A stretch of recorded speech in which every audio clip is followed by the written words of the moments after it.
ഇതാണ് മിറാക്കിൾ ഫ്രൂട്ടിന്റെ മരം. ഇതാണ് നമ്മളിതൊന്ന് തിന്ന് നോക്കുക. ഞാൻ ഉരുളും പറിച്ചിട്ട് ചെറുതായിട്ട് കടിച്ചോടെ വെച്ചിട്ടുണ്ട്. ഇതിന്റെ ടേസ്റ്റ് ഒരാളാക്കണം കൊണ്ടിട്ടാ ഇപ്പടാ. അപ്പൊ ഇത് തിന്ന് നോക്കാൻ പോവാണ് കേട്ടോ. ഇത് ഓൾറെഡി തിന്ന് വെച്ച സാധനം ഉണ്ട്. ഇത് തിന്നിട്ടുണ്ടോ കണ്ടീഷനോ? ഇത് തിന്നിട്ട് നമ്മൾ എന്ത് സാധനം തിന്നാണെങ്കിൽ നല്ല മധുരം ഉണ്ടാവും. ഇത് തിന്നുമ്പോഴേ ഒരു കുരു നോക്കണം കേട്ടോ. കുരു വെച്ചിട്ടുണ്ടാവും നല്ല മധുരമായിരുന്നു. അപ്പൊ മിറാക്കിൾ ഫ്രൂട്ട് തിന്നു. ഇനി ഒരു ഇരുമ്പുപുളി തിന്നിട്ട് കേട്ടോ. ഇരുമ്പുപുളി അങ്ങനെയാണ് ഞങ്ങൾ പറയല്. നിങ്ങൾ എന്താ പറയല് ഇതിന്?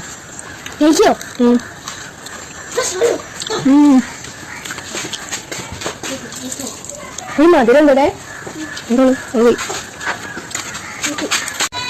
സംഭവം ഇത് ചെറിയ പുളിയുണ്ട് കേട്ടോ. തീരെ പുളിയൊക്കെ പറയാൻ പറ്റില്ല. പക്ഷെ ഇരുമ്പുപുളി സാധാരണ കഴിക്കുമ്പോൾ സഹിക്കാൻ പറ്റാത്ത ഒരു പുളിയാണ് ഫീൽ ചെയ്യുന്നത്. മുഖത്ത് വേറെ ഒരു എക്സ്പ്രഷനൊക്കെ വരുന്നത്. അങ്ങനൊന്നുമില്ല,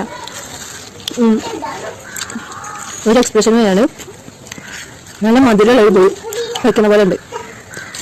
ഇനി കുറേ ആയി ഇത് ട്രൈ ചെയ്യണമെന്ന് വിചാരിച്ചു. അപ്പോഴാണ് ഈ ആഗ്രഹം ഒന്ന് സഫലീകരിച്ച്. എന്താണ് മുളകോ? മുളക് നോക്കട്ടെ. മുളക് എരിയോ? എരിയടാ? എരിയേ? പോടാ. Okay bye.